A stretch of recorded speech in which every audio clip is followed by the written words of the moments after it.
Good morning. It is Wednesday, April 2nd.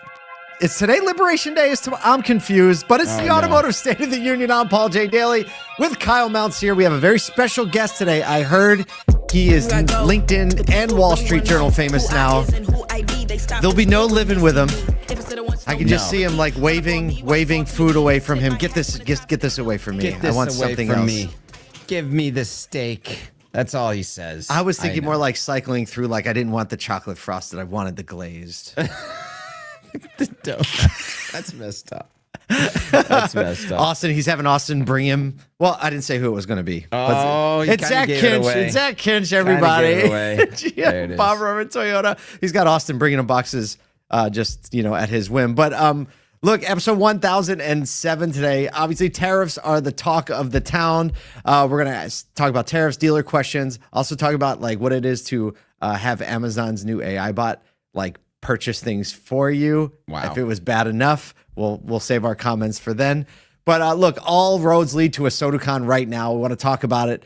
If you haven't got your tickets, now's the time to get them. Zach's going to be there. We'll ask him what he thinks about it. Thank you to our friends at Reynolds and Gubagoo for being presenting sponsors and helping us make this happen. We have a whole list of industry partners that made this happen. We have a whole list of startups that are going to be there pitching on the pitch tank. We have a whole list of dealers who have already bought tickets. Hotel rooms are just about booked solid in the main hotel. We're going to release the other hotels soon because we're going to have to.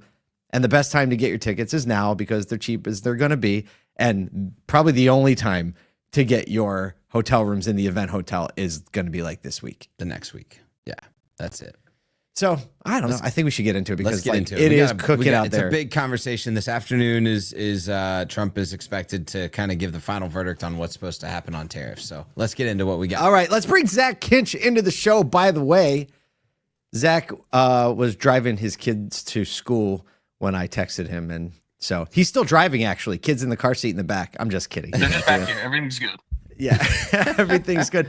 So I'm going to start the story, and then we're going to talk about what happened to you yesterday and what you kind of experience right now on your LinkedIn page. But spurred by tariff fears, consumers have been flooding showrooms in late March, giving the U.S. auto market a surge just in time for Q1 closing. Urgency sparked by the record performances were sparked by across multiple brands, sending sales soaring. Ford was up 19%, Hyundai up 15%, Kia up 25%. Posting their best March and Q1 ever. GM posted a 17% Q1 jump. Buick, the biggest jump, obviously the fewest cars to make the percentage jump, up 39%. Basically, inventory shortages, especially in hybrids, are expected to go through Q2 as a result of the pull forwards in Q1. The average March retail price hit $44,849, which is up $637 year over year. We thought we were going in the other direction. We were wrong. Randy Parker, CEO of Hyundai and Genesis North America, saying, quote, "It's probably the best weekend I've seen since Cash for Clunkers." Lots of people rushed in this weekend, especially trying to beat the tariffs. How about that? Did you see a great weekend at the store? That's a great question. There, Zach? What did it look like for you? Yeah, for sure. Yeah, we definitely had a good traffic increase just due to it. I said to someone that asked the same question, it could be the March wave as well. I mean, always the last week of March is the dynamic, like the turn for the Midwest. I mean, that's where we are. So it could be part of that too. But I would say everyone who bought definitely mentioned tariffs before they bought. Whether that was a guiding factor or what, they definitely had it on the tip of their tongue. So I would say consumers are definitely looking at it going, what the heck is this going to be? And the good news is for the consumers out there, dealers are saying the exact same thing. What the heck is this going to be? Because we have no clue really. Okay, so let's continue down this so we can get to the post you made and the story you were in. The ripple effects through the auto landscape over the weekend. Dealers are fielding a surge of questions and consumer visits, which is why dealers are so important. Actually, dealers looking to educate consumers, educate themselves. The 25% import tariff is set to hit 7 million vehicles plus starting today. Tomorrow.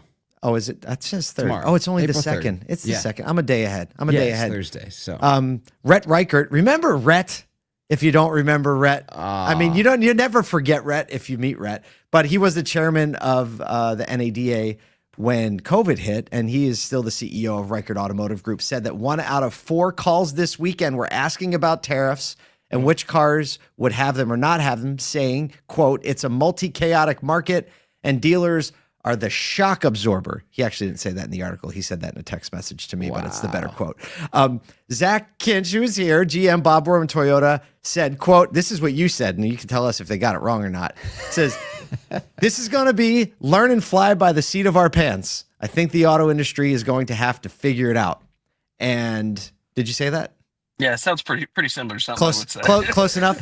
But I think the coolest part of the story is the fact that you made a video, posted it on LinkedIn, probably other places as well. I saw it on LinkedIn, where you were going around from vehicle to vehicle, just saying this one has a tariff and this is why. This one doesn't have a tariff. This is where it was made. And then all of a sudden, you realize it has 800,000 impressions. And then the Wall Street journalist reaches out and calls you, or somewhere in there, and now it's over double that and still running. And so why do you think that post is running so hard? And what is it like when the Wall Street Journal reaches out? Well, I think of the uncertainty is the number one. Why is it doing so well? I think everybody has no clue. So any information out there that's showing, any data that's more than someone's opinion is so valuable right now. And that's really what the crux was, is like, we are the shock absorber. I love that quote, saying like, that's really where we are as a dealership operation. And when consumers are calling us about the tariffs, it's like we're putting the tariff on the car. Like, no, we're absorbing this tariff just like a consumer is.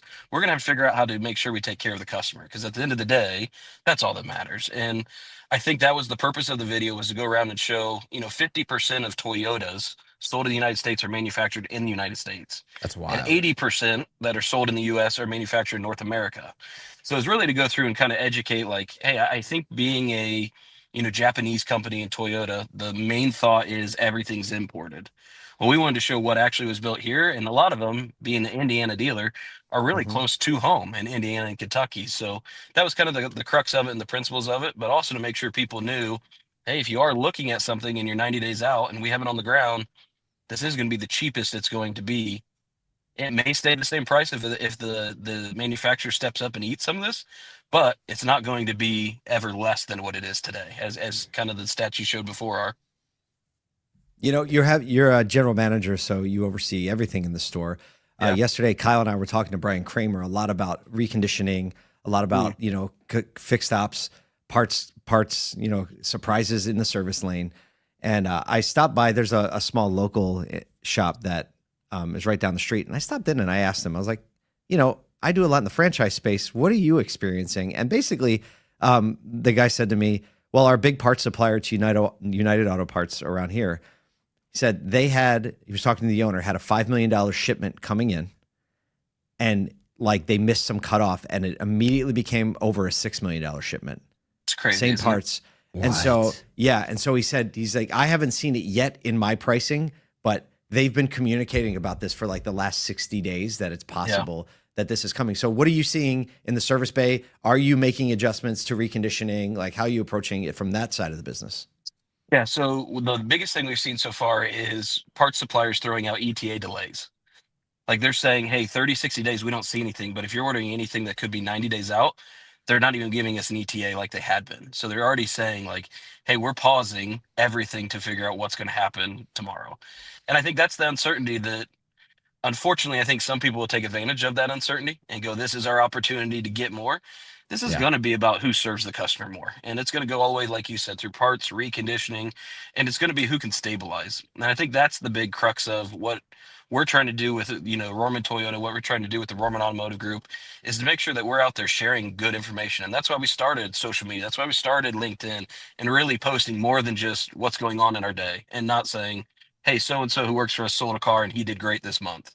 It's like, how can we actually get behind the curtain and show a customer what's going on and be that direct to consumer versus allowing everything else in the media to go out there? So, well, in so many studies, consumers, the reason why they want to do business with a dealership is because they're looking for that extra tidbit of information that they can't find online quickly, right? Yeah. A relevant resource that can get the information that they need really quickly. And so that's where, like, your LinkedIn video, or educating the salesperson, or educating the parts desk employee, the service advisor is extremely important right now, so they can pass that education on to the consumer and not feeding misinformation, not feeding sensationalism, not freaking out because we don't actually even know what's going to happen tomorrow, but being measured and resolved in the education is just going to, that's what the consumer is looking for. They're looking for a trusted advisor in the car business. Everybody wants their car person, you know? Okay, we have a great comment right here, Zach. I see a cowboy hat in your future, by the way. Oh, boy. John Roper says, Zach Kinch, the show now from henceforth to be known as the Tariff Sheriff.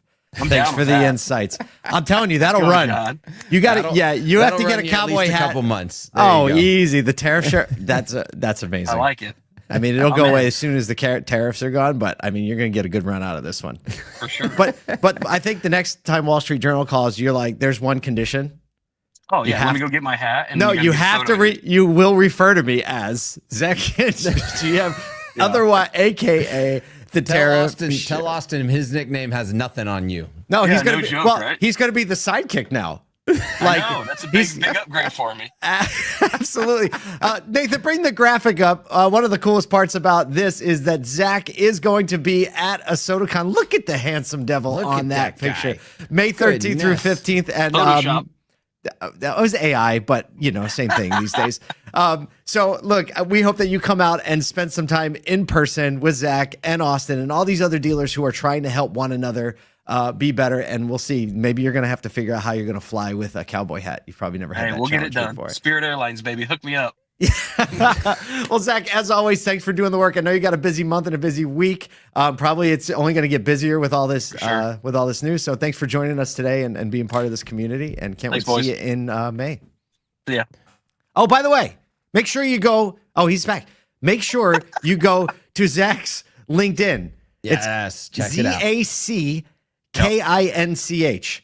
Look him up on LinkedIn. Make sure you check out that video and follow along. He has a lot of great content that he puts out on the regular. But I want Sheriff Tariff in the comments. Let's go. Sheriff Tariff. Tariff in the comments. Tariff Sheriff. There we go. Done. Just put Tariff Sheriff in his comments and you'll know we came from here. Thanks a lot, Zach. Have a good day. See you guys.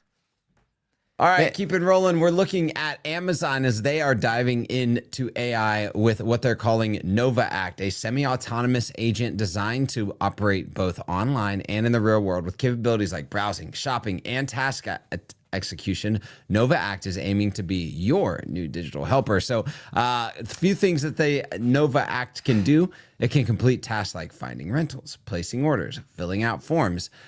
It also, and probably more broad use, is going to be allowing developers to build bots for things like hotel bookings, food orders, and more. Comes in text generation tiers, micro, light, and pro, and supports image. It's called Canvas, and video, real creation. Nova.amazon.com puts the power of Amazon's frontier intelligence into the hands of every developer, says Rohit Prasad, SVP of Amazon AGI. They're giving it out. All right, there are a few terrifying things about this. This may be the most terrifying development in AI since I've started paying attention. Number one, leave it to Amazon to find a way for people to buy stuff automatically. Just boom. Right? It used to be one click, but now this thing can just go buy stuff. Second, if we can create bots, can I create a bot that hinders my wife's shopping ability on Amazon? It's like an anti-bot, right? Rolls it back. A couple more are you sure prompts. Sure? Does Paul know about this? Should he? You know, this is a pretty amazing development, I think, because Amazon has put it into a very practical retail sense. I think with OpenAI's, what's their agent called? What's their thing? Is it just agent? Yeah, just agent. Right? That can like go through tasks and browse the web and carry out functions and take stuff from website, put it in spreadsheets, all these things. Amazon is such a clear path to a functionality that everyone understands. Booking a hotel room, fine. And I think that they're probably going to be best at it because they understand consumer behavior on retail sites better than anyone else. So I think this is going to get quick traction because they have so much understanding, and it's already the clearest path that people have to purchasing things. And now once they get into the booking space, I think it's going to be a massive window of opportunity for them to lean into airlines and hotels and so on and so forth. Well, and if you look at it, so one of the interesting things that maybe not a lot of people really recognize about what Amazon has at its fingertips, one, it is one of the top 3 leaders in cloud services and database storage mechanisms in the world.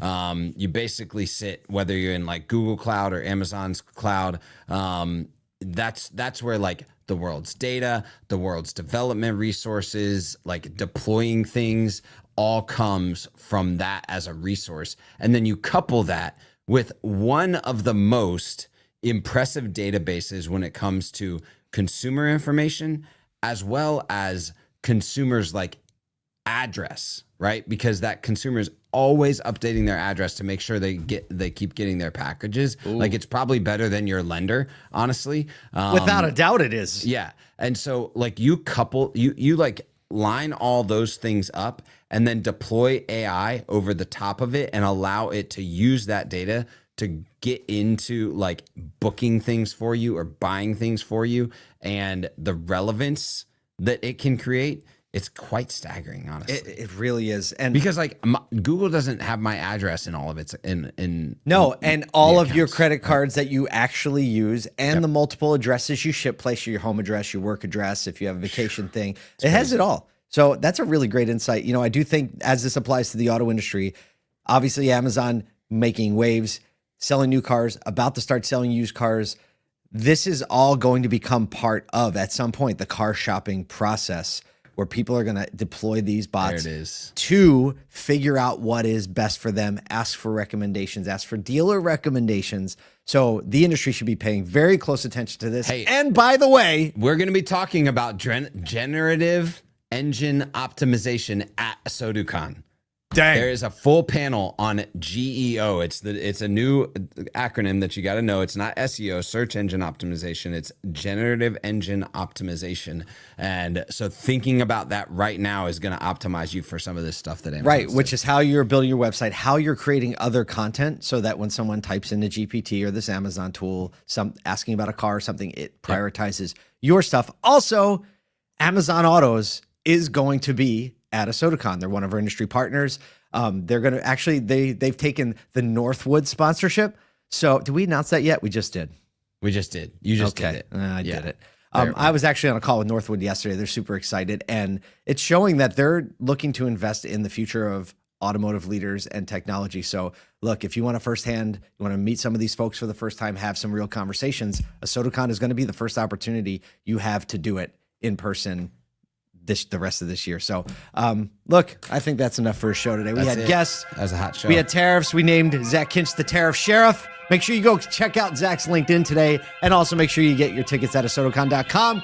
We're on for the ride, and we'll see you here tomorrow. Bye.